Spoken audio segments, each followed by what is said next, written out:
Just waking up from a nice dream. Bitcoin pumping on a live stream. Smile shine brighter than a high beam. Ever seen live trading on a widescreen? Bitcoin showing you the steps to own it. We got the alpha, I bet you want it. I'm having fun to send a lecture on it. Randy, put a little extra on it. It's mutable and decentralized. No censorship or hard cap supply. It's open source and we classify the blockchain secure, and that's exactly why. It's hard money with a new plan. It bounced a lot like this new jam. The Bitcoin dipped and we ain't gon' trip. I'ma be bullish on you, fam. I'm a Bitcoin bestie. You gotta love it. I'm a Bitcoin bestie. You gotta love it. I'm a Bitcoin bestie. You gotta love it. I'm a Bitcoin bestie. You gotta love it. I'm a Bitcoin bestie. You gotta love it. I'm a Bitcoin bestie. You gotta love it. I'm a Bitcoin bestie. You gotta love it. I'm a Bitcoin bestie. You gotta love it.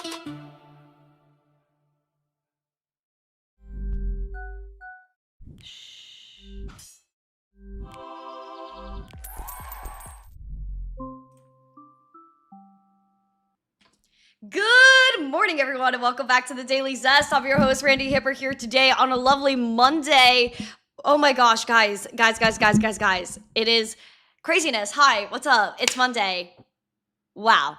So we're going to catch up on Bitcoin news, especially oil, with the fact that we thought that Iran has opened the Strait of Hormuz. LOL, they didn't. A nice little JK moment from Iran, which is not funny, but it's funny. We also have the BIS. The central bankers are losing their minds. Rave is kaput. It is not a rave. It is now bedtime for Rave. We'll dive into that. We have $13 billion in DeFi up in the air right now, hack after hack. Also, we have Michael Saylor buying Bitcoin. We have your coins to watch. And then we have Blockchain Academy. We're going to do Blockchain Academy today. And I'm actually going to break down something that I think people should know about, which is the difference between private keys and your recovery phrases or seed phrases, whatever you would like to call them. So I'm going to break down what that is and the difference between them. I don't know where my poll went. Guys, do you still see my poll on YouTube? I would like to know, do you guys still see my poll? I had a poll up. That's so weird. But yeah, guys, I am leaving for Vegas tomorrow morning. And I'm very excited. We're popping off. We're going to Vegas. And so I'm like iffy on if I'm doing a stream tomorrow because it depends on how my heart feels. So we're going to see how my heart feels tomorrow morning because I would really have to be heading out like 10:30, 11 a.m. to go to the airport. I should be leaving at 10:30 just to make my heart happy because you guys know I do content at the airport. Like, I don't just sit at the airport. I'm taking pictures and videos and doing all the things for you guys. So I purely get to the airport for content. I'm like dedicated to the craft. So I'll keep you guys posted tomorrow morning. May or may not go live. If anything, I might go live at 9:30 instead. Maybe we'll go live earlier tomorrow. I'll hit up the Discord, so make sure you're in the Discord so I can keep you posted.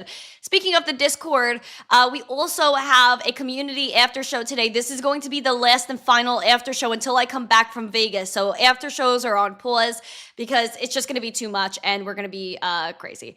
And so, yeah, that's the news I got for you guys. So we're going to dive into everything. Say good morning to me as I say good morning to you. And we're going to have a goal today because we always have goals of 150 likes, 150 live viewers, and a subscriber goal. There we go. Where are my goals? Wow, everything is glitching out on me right now. YouTube just saw we went to 100 live viewers and they took us down to 40. That is wild work, YouTube, I must say. I hope someone screenshotted that. 25,360 is the goal. Let's get 7 more today. Let's pop off. Say good morning to me as I say good morning to you. Check out our 3 amazing sponsors of the show, including Cake Wallet, Market Cipher. Use code ZESTY for 15% off, and they go up to the moon with Uphold. All right, let's get after it. Doge Bowl, good morning. We have Jim, our Belgian bestie. Who am I going to see in Vegas, guys? Who am I going to see in Vegas? We got Mama Shadow. We got Jesse. We got Jim. I said hi to Silverback, David Bulls, John White, good morning. I think Backup is in here. I saw him before comment something that was funny. Nash, good morning. Fitz, good morning. Blackhead is always thank you to you. P said, is getting an autograph from Randy out of the question? If you're in Vegas, I don't mind doing that. If you guys really want that, I bring a Sharpie and something for me to write on. Sure, it's up to you. I could write a little letter.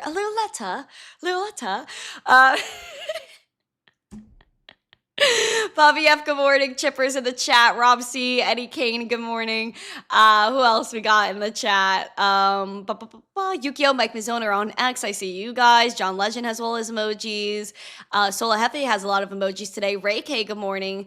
Ian, good morning. I think I said hi to everyone. Nash, James on Random said, I might go, haven't decided. All right, well, go in the Discord. We'll probably be hanging out in the Discord. You guys could chat about your whereabouts and things. But again, I'm going to be filming Crypto Nights TV show all throughout next week.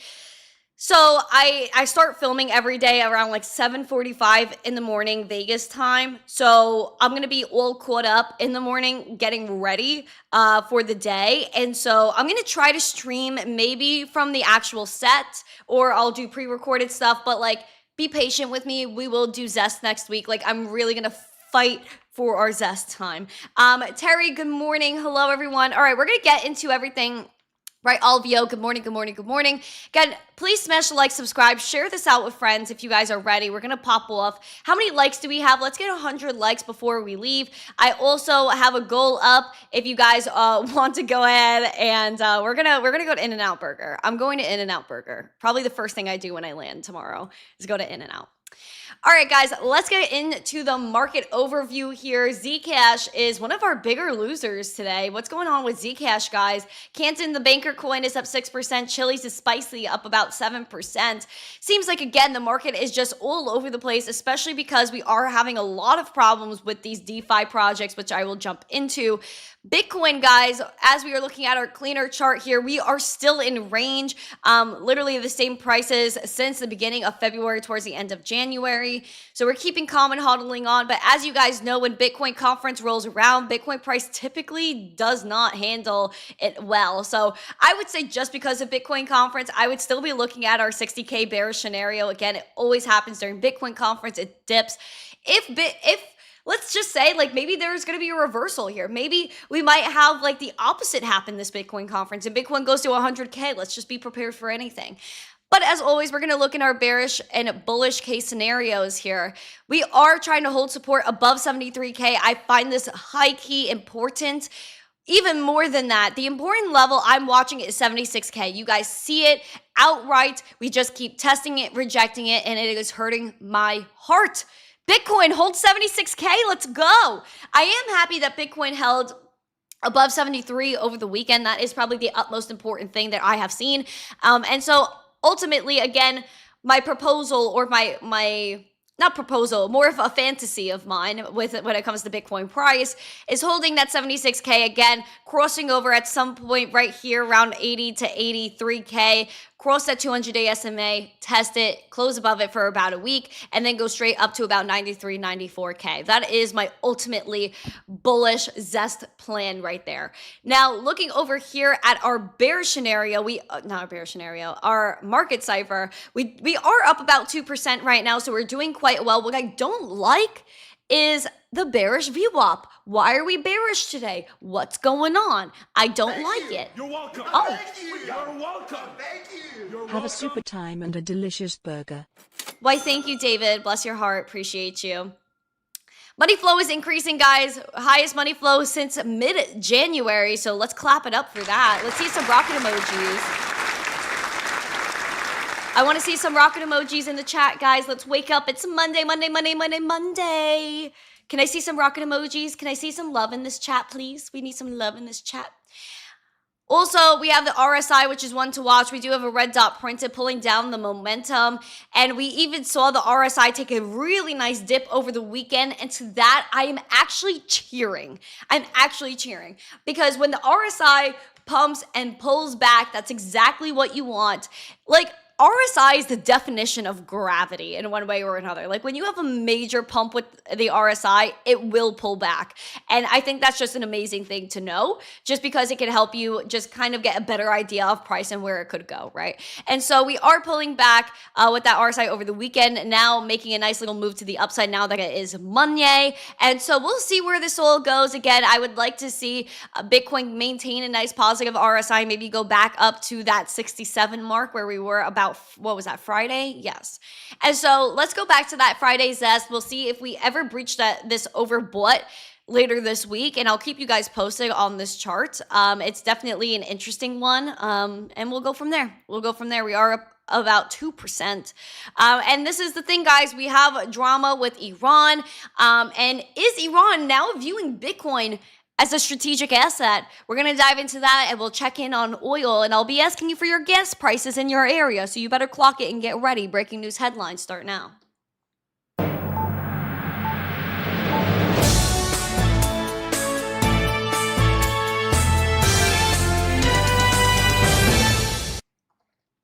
Iran, are they viewing Bitcoin as a strategic asset? Well, we do know that there are sanctions and all these things, but does it really matter when we have permissionless digital assets like Bitcoin?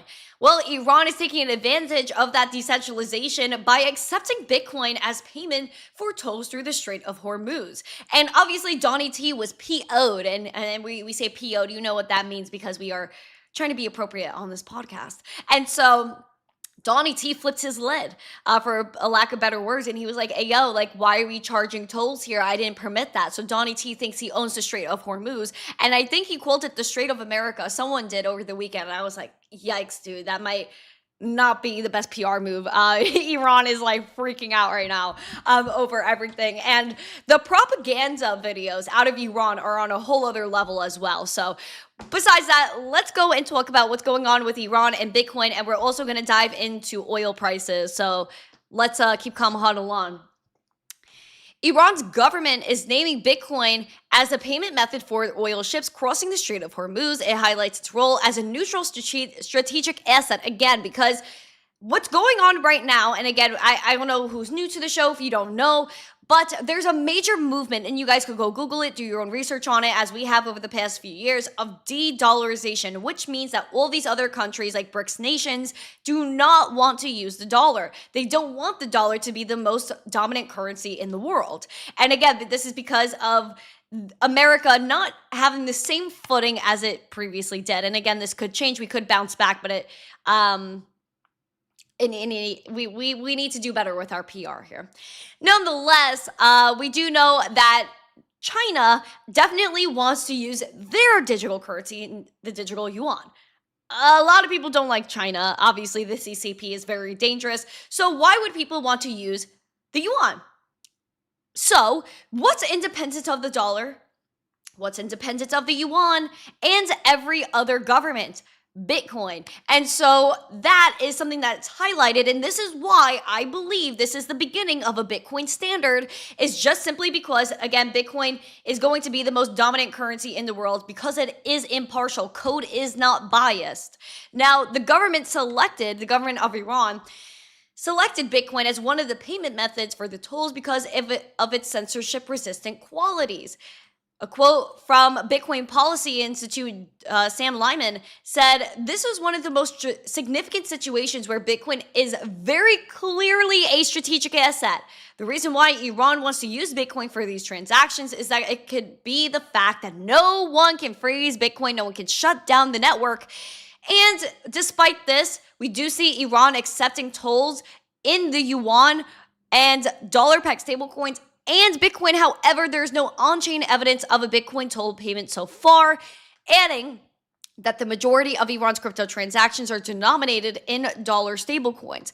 Now, my one question is, if we know they're using Tether or USDC, why aren't those agencies freezing those digital dollars at the helm of the US government? I would like to know that answer. Just simply because I'm curious. But at the same time, if they were to use Bitcoin, let's see like where those transactions are, if they would even dox their wallet, being that there are ships that they're charging them like $2 million a ship to go through. And some ships have been shot at over the weekend. Indian ships, not even American ships, just like other countries that are trying to get through the Strait of Hormuz, and they're just getting obliterated over there. It's getting absolute crazy. And so I'm hoping that this all gets resolved soon and all of our deployed friends and family can come on home.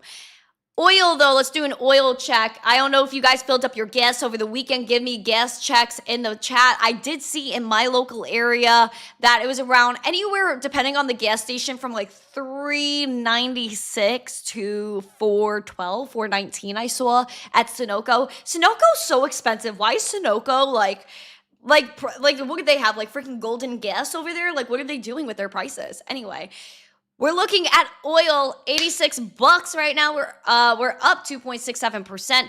This is the thing, boys and girls. I am so happy. Let oil crash. Let it crash, because you know what? We're all going to be poor if we can't fill up our gas tanks. We need to be able to go down to the $77. That's where we previously held somewhat of a support. We had some wick lows over there at the beginning of March. And so we spiked from there up to that 117. Now we are drawing back down. Let's go below that $77. Let's cross below that 200-day SMA and just obliterate oil prices. That would make me feel better. It would make me feel better. I did have to cave because I had to drive over the weekend and go to a birthday party. I literally had to fill up my gas tank, but I did get it. I got a reasonable price, so I was reasonable in this economy. So I did happen to fill up my gas tank. I did. I had to.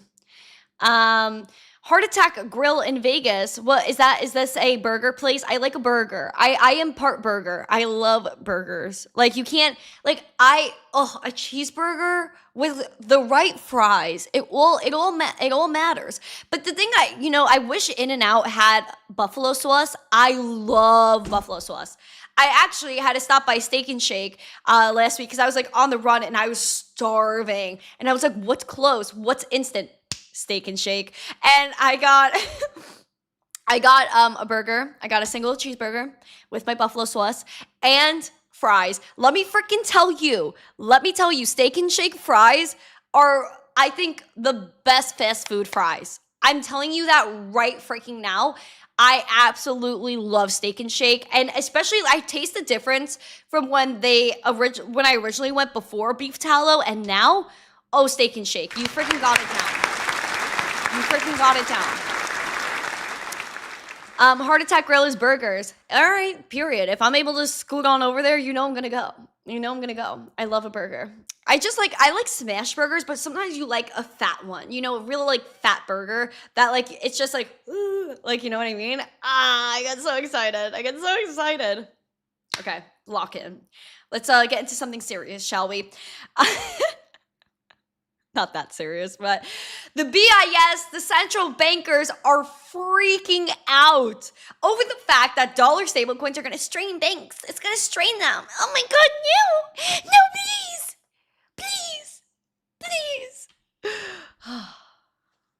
Shut it, central bankers. This is the thing, guys. The Bank for International Settlements, again, this is a conglomerate of all central bankers.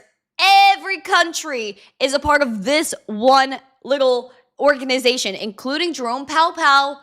This includes everybody. Don't think the U.S. is not included. This is everyone. We never voted for these people, yet they're implementing, monetary policy to a degree, and it's just absolutely weird. I don't like it. So the BIS general manager, Pablo Hernandez de Cos, called for a tighter global coordination. Again, global coordination. You see the wording that they use? It's freaking odd. It's odd. They warned that dollar-denominated stablecoins could have material consequences for financial stability and economic policy if they grow large enough to rival trad money. Now, there's so many things I can pull from this, which is the fact that, one, they don't like the dollar, which is why, again, the Iran thing is very important, that we're going to go to a Bitcoin standard. Simply because, again, they are going to have a currency that is impartial of any government, including the fact that we are in a WAR. No one really wants to pick a side. That's why a Bitcoin standard is going to start. The BIS is not going to like that, but they're going to have to cave because we the people demand. Second, when they're talking about dollar-denominated stablecoins, it's also very important just because, again, the dollar is something that's intimidating to these other countries. And if people want to maintain their somewhat of their freedom and even their purchasing power, they're going to go to the dollar and Bitcoin first. People don't care for the euro. They don't care for these other currencies, especially because these countries are inflicting literal prison sentences for people posting memes.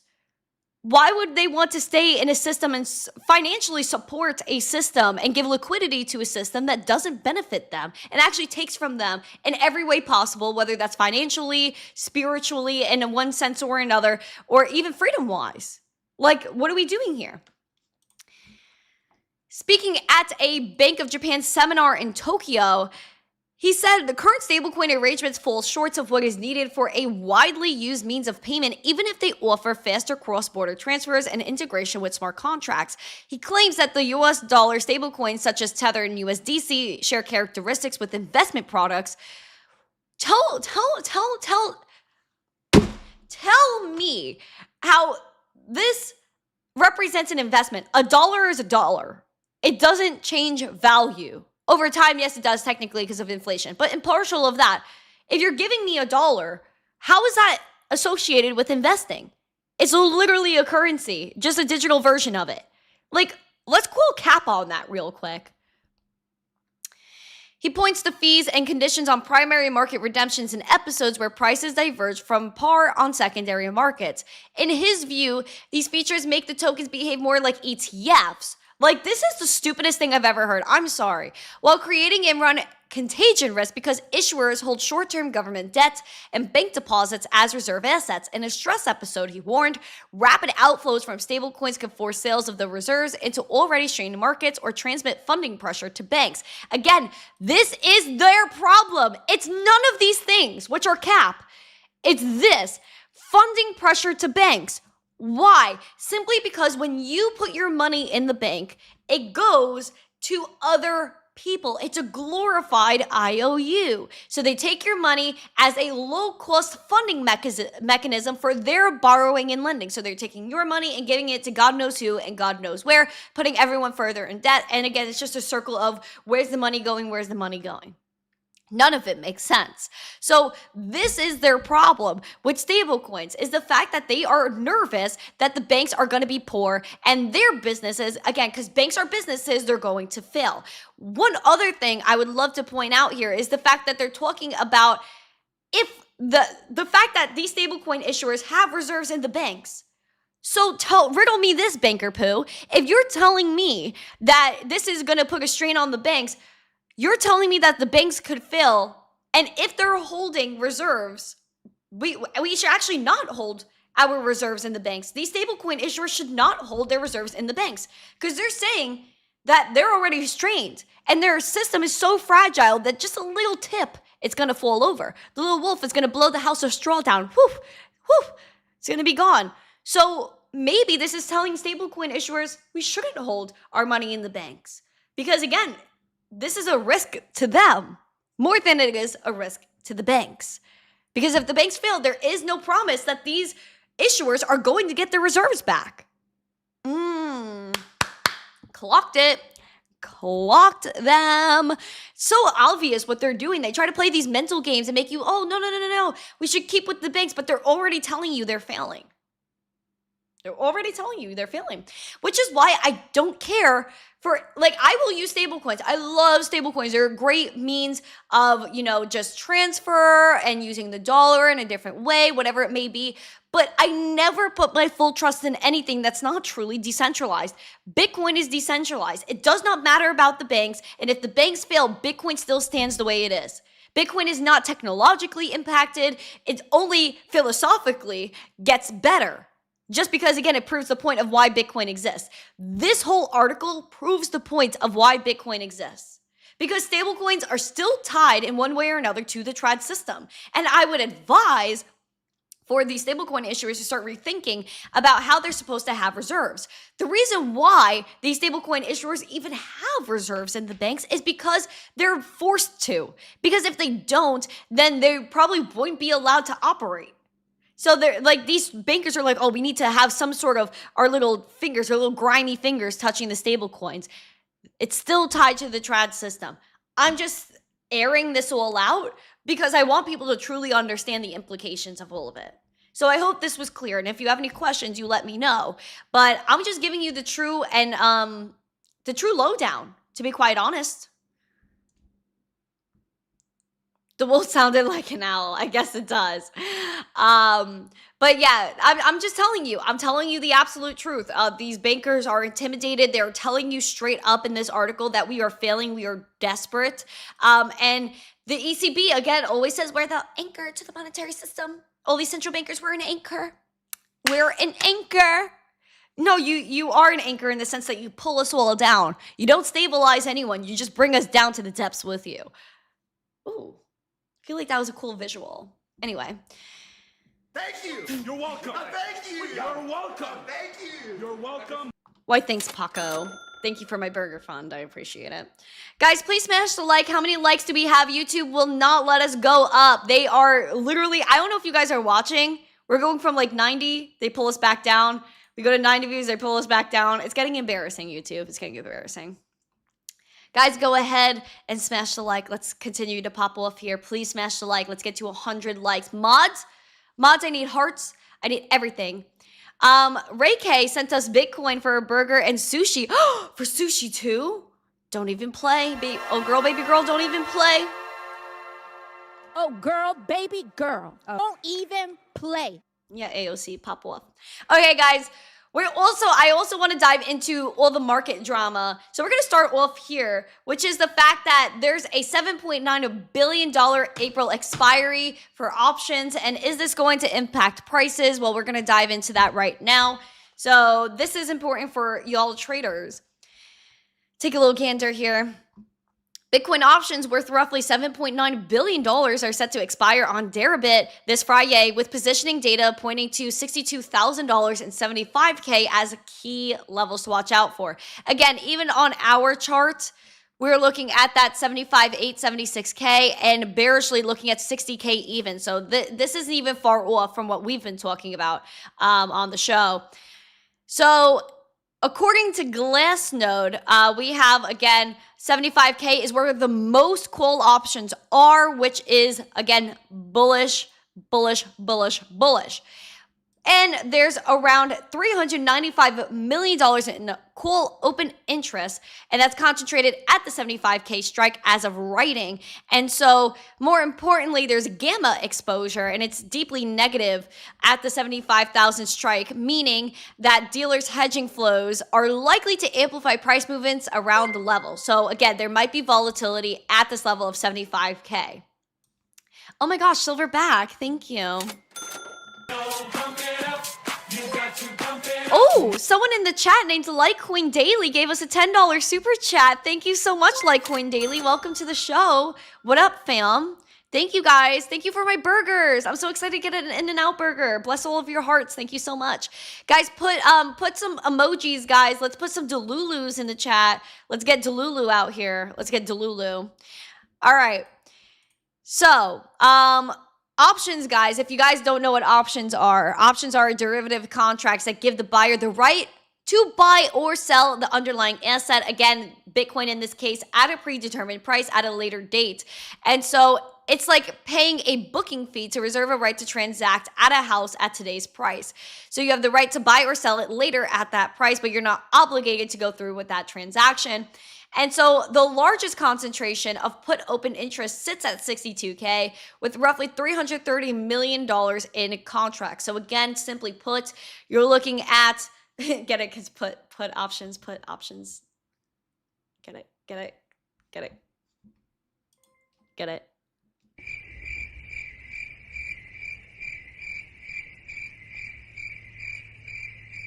I guess I should retire. Anyway. Oh, God. All right, guys, I get it. All right, chill. So we do have 62K, 75K is the big deal, and you'll be looking at that around this week. So keep calm, hold along, guys. Either way, I don't really care about the options expiring. I never did. I just care about everyone just having Bitcoin and money that belongs to them that nobody can take. So we're going to talk about Rave, guys. Rave is collapsing. What in the freaking world happened to Rave? Guys, I'm like, wow, at what happened over the weekend. Hack after hack, people kaplowing everywhere. So take a look at this. Rave DAO's a Rave token collapsed. 3 wallets, 1 denial, and $5.7 billion in market cap gone in 48 hours. That's why projects like this, I wait for, if they're around for 2 years to even consider this. Rave DAO's Rave crashed by 90% over 24 hours after crypto exchanges Binance and BitGet opened investigations into trading activity that catapulted the token to a $6 billion market cap last week. Oh boy, BitGet CEO Gracie Chen informed the probe on X. Binance co-CEO Richard Teng subsequently said that the exchange was reviewing the matter and would always do its part to examine signs of market misconduct. Gate.io was also named in the original allegations from ZachXBT, who offered a $25K bounty for whistleblowers with evidence of the parties involved. RaveDAO posted a 6-part thread stating the team is not engaged nor responsible for the recent price action. They didn't address the specific on-chain allegations that prompted the scrutiny, including, clock it guys, including the concentration of roughly 90% of the billion Rave supply across 3 multi-sig wallets that were attributed to the team, or the millions of tokens transferred to exchanges shortly before the rally began. Guys, this is wild because basically they're using the phrase bait and liquidate. They pulled you in, look at the rave party, and then they just freaking kaplood you. This is the major problem with DAOs nowadays. Let's truly get to the DAO. I don't know why my chat is not working here. I can't understand what's truly going on with this, with these DAOs. Like World's Liberty Financial, we find out that the team has 76% of voting power, which I'm gonna tell you guys, someone's freaking out right now. There's a few team members freaking out. I know one in particular that's throwing an absolute hissy fit right now, and I hope he does it publicly because I know the insider info. I'm telling you right now, World's Liberty is sus with some of the people involved. Not saying anything about the T family, but some of the people that they have as co-founders. Who's the villain? Anyway, so World's Liberty has that problem where the team holds a lot of those tokens, 76% governance. That's not something you can deny. Zach, and Chase. Also, allegedly, it's alleged. They can't deny it, allegedly. Now, Rave is having this problem too. Why are all the tokens associated with the team? This is disgusting. Again, the bait and liquidate pattern. Visible token transfers to exchanges, suggesting incoming selling pressure, drawing traders and short positions before the tokens were withdrawn and prices ripped higher. Again, forcing shorts to cover at progressively worse levels. These threads, they did not answer a single freaking thing. Now, also another DAO just, bam, wiped off the face of the earth. What is going on with these DAOs, bro? $300 million borrowing spike on OV because of a liquidity crash after an exploit with Kelp DAO. Explain this to me, y'all. Are you guys on Kelp? I would love to know if you guys are on Kelp. Let me know in the chat. I just don't get it. I don't get it. I want to know. I absolutely want to know. The aftershocks of Saturday's Kelp DAO hack are spreading through the stablecoin markets, and in the first 24 hours post-hack, users on OV borrowed approximately $300 million against their tethered deposits on the platform. The borrowing spike isn't a sign of demand, it's a sign that users can't withdraw. So with stablecoin pools maxed out, depositors are taking loans against their own funds at a loss just to access liquidity. So basically, it's like a bank refusing to process your deposit and withdrawal requests. So people would take out loans on their own deposits. So this is just, again, trying to get access to money because people are freaking out. And it even says it here. Because users can't withdraw due to 100% utilization, there's been a $300 million increase in borrowing on Tether collateral in the day just after their exploit. So, OV is supposed to be a protocol that enables users to lend and borrow without intermediaries, but we're seeing that there's one core assumption here that there's always enough liquidity, and apparently we're seeing that that isn't the case here at all. Thank you. You're welcome. Thank you. Oh, shoot. You're welcome. Thank you. You're You'll welcome. need more than one burger in 10 days. God bless my sister in Christ with another burger. Hamburger emoji. Hamburger emoji. Thank you so much, David. I definitely will need more than one burger. You guys will catch me eating a lot of burgers. I love burgers. I like chicky wings. I love sushi. I don't know. I love everything nowadays. But In-N-Out is like my top dog. So I'll probably be getting that tomorrow. I'm so excited. I really don't even think you understand how excited I am that I get to go to Vegas on the West Coast and eat In-N-Out. Like, that's gonna be like the highlight of my entire like life is gonna go to In-N-Out. So I'm so excited.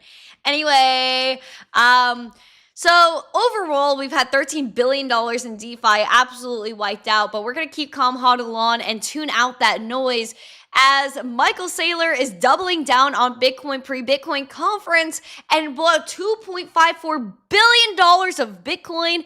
This was one of his big boy buys. Take a gander.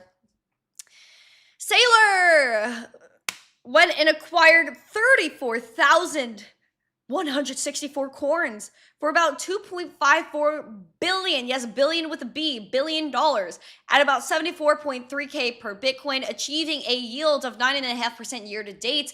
And as of yesterday, the 19th, they hodled 815,061 Bitcoin acquired for $61.56 billion at about 75K per corn. People are losing it. I want to see, is there a Peter Schiff comment yet? Let me go refresh. Is there a Schiff comment yet? No Schiffy? I guess Schiffy slept in today. Or maybe he's maybe touching some other type of grass, being that it is 420. Speaking of 420, I was freaking dying laughing. I don't even know if I should pull this tweet out because this is a family-friendly show, but it's from Litecoin, so I gotta do it to him. I was freaking crying laughing before because it's really not that funny. I just thought it was really funny. Litecoin, I can't with them. They tweeted higher.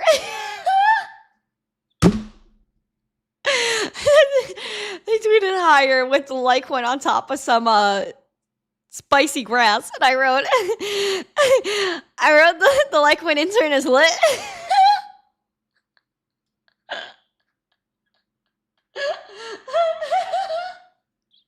I just thought I made a funny joke, but it probably wasn't that funny. I just thought it was funny.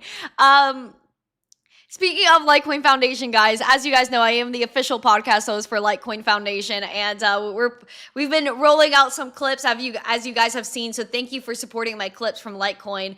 And speaking of Litecoin, let's go into coins to watch, and then I want to dive into Blockchain Academy because you guys need to know the difference between a seed phrase and your private key. So we're gonna dive into that. So let's do briefly coins to watch, and we'll pop off here.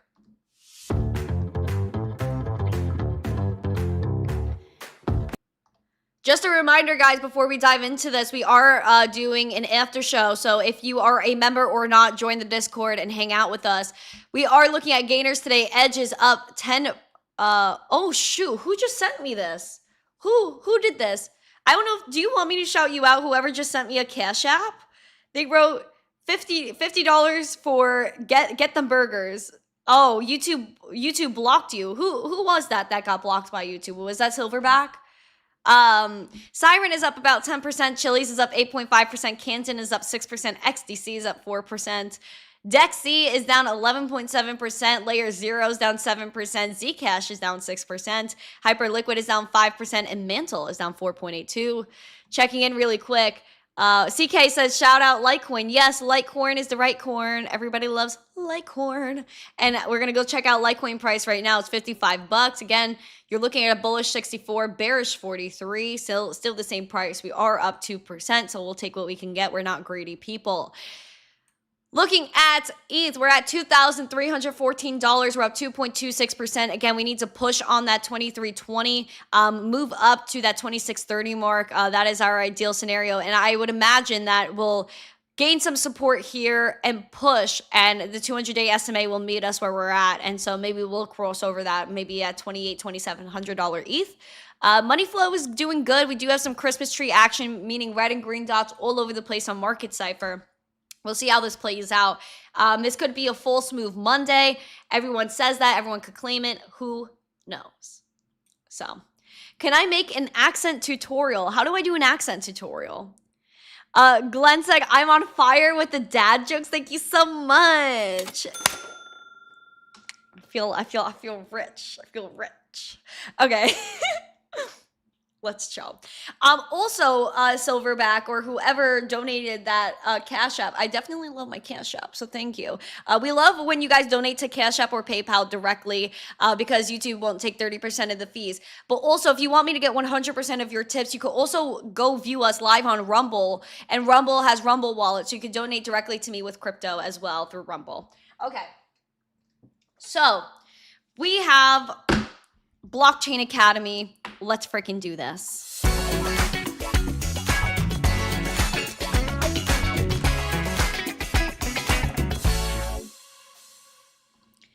Okay, friends and family, we have a lot going on today. Sorry, let me get my phone out of the way. Okay, so welcome to Blockchain Academy, everyone. Make sure to smash the like, subscribe, and share for education and things. We are going to be going over private keys versus recovery phrases or seed phrases. Now, you could call the phrases, we could just call them phrases today or just recovery phrases. I think recovery phrases is better than seed because people won't really get it.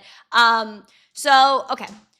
What is the purpose of your recovery phrases? So I'm gonna, how can I really map this out? I didn't really think this through. Okay.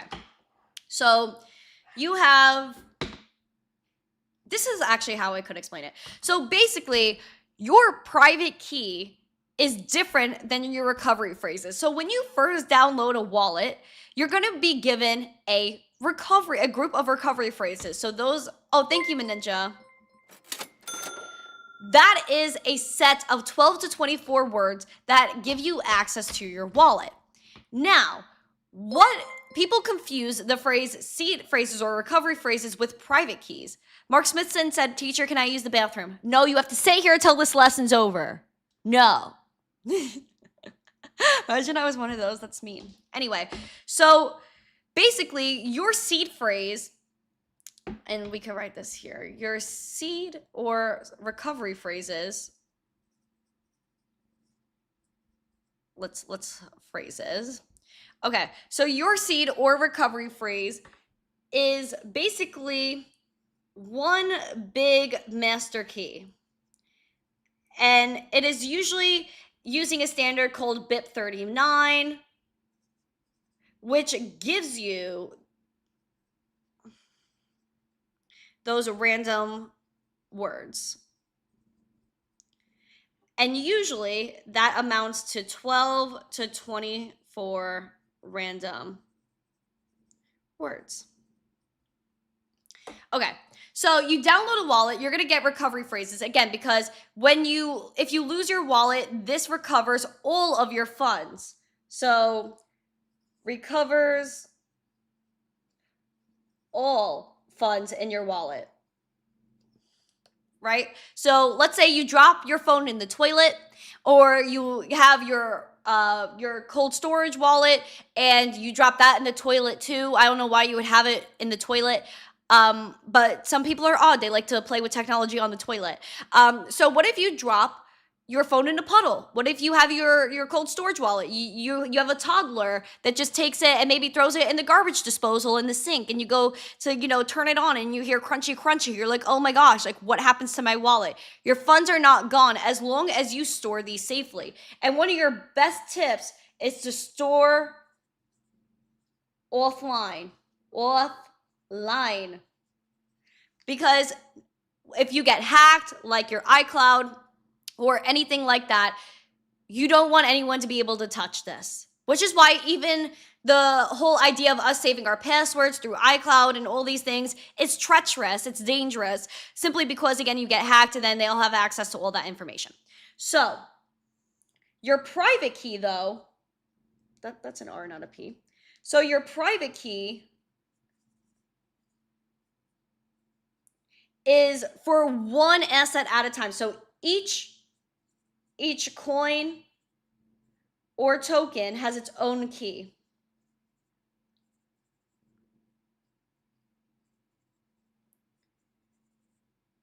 And usually a private key is usually just like a strings of like, just basically looks like a Bitcoin address, just numbers, letters, whatever.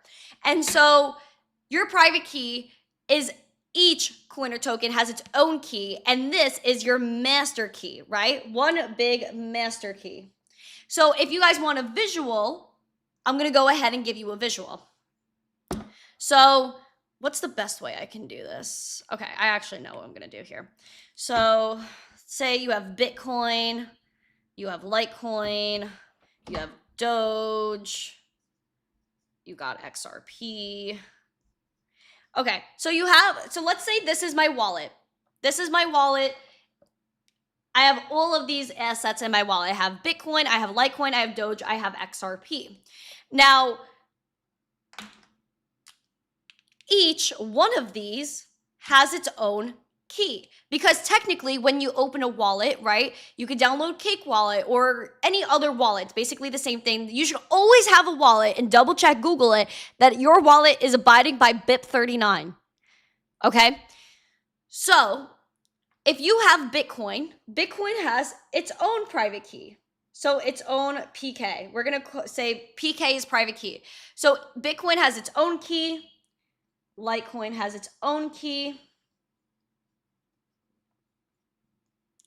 Because when you open a wallet and you have all of these assets, technically you own 4 wallets just in one app. And that's because crypto wanted to make things easy. So when you go into your wallet, you could actually, if you want to get advanced with it, you could extract private keys from each one of these assets, right? And that's really important. That is so important, because I've actually had to do this before where I was having problems. I needed to get access to my ETH, right? Which I didn't list here, but I had to get access to my ETH. So I had to take the private key from my ETH wallet and put it into another one, which is why it's important to have a wallet that has that standard that I talked about here, BIP 39. Because if I have, let's say, Cake Wallet, right? I could actually take my private keys from Cake Wallet or my recovery phrases from Cake and insert it somewhere else. The same thing for your private key, right? So you want to make sure you have this, because it gives you flexibility of where you can hold your funds, which is basically any wallet that upholds that standard. I might be getting too complicated. I'm going to try to keep it simple. So each currency has its own key. Now, as a collective, so you could extract all these private keys, but what ties them all together is the recovery phrase. So that's what I mean when recovery phrase. Wow, I cannot write. That's what I get for typing too long. So again, each currency in your wallet technically has its own keys, its own wallet. So you own multiple wallets in one app. And what ties them all together is this recovery phrase right here. That's what ties them all together. Because if you realistically had to go into a wallet and enter your private key each and every time, no one would use crypto. It makes it way too complicated. So the way that we simplified it is through that standard that gives you these 12 to 24 words that if you lose those words, you recover, or you lose your device, you use these words to recover everything. So your private key is connected to this phrase. This private key is connected to this phrase. All of it's connected. So that's the difference between your private key and your recovery phrase. So each asset, again, has its own key, and you tie it all together using a recovery phrase. So let's just say you could compare it to every room in your house has its own lock and key.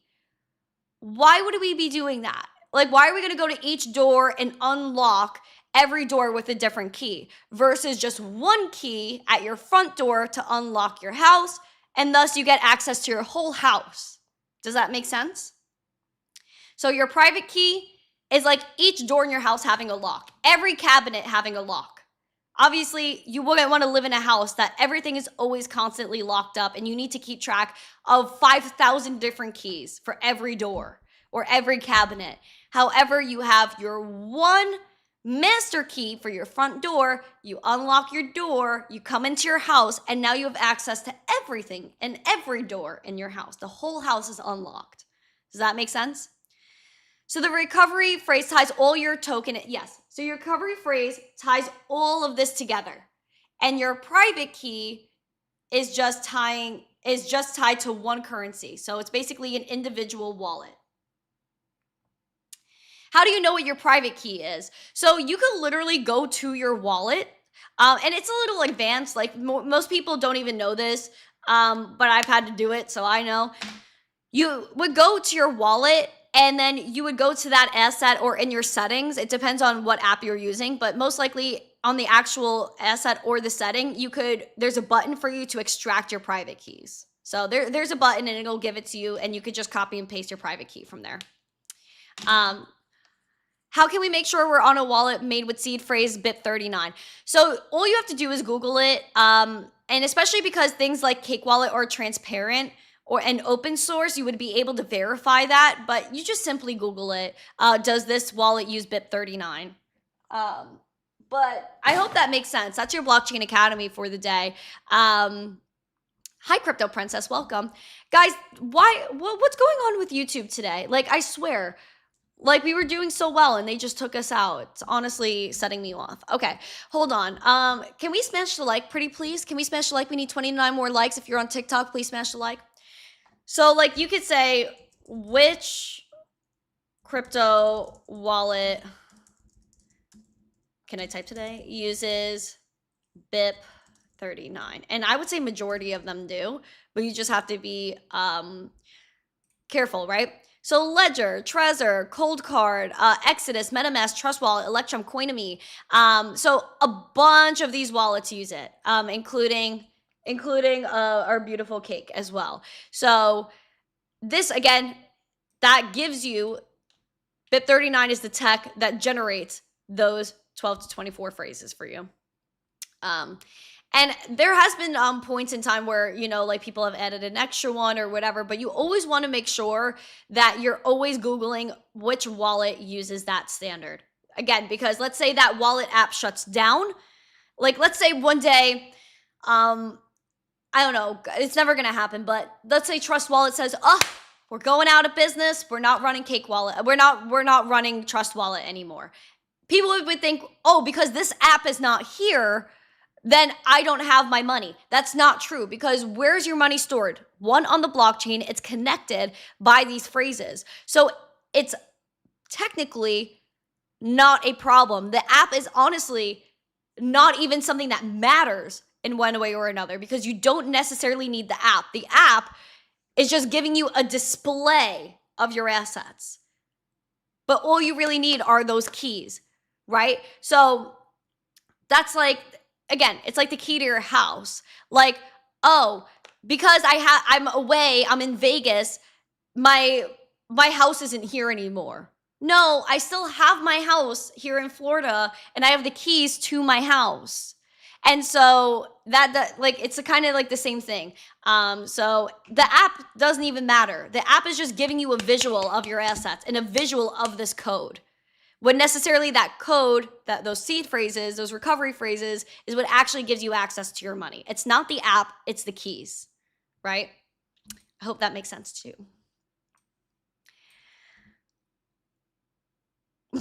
You guys are so funny.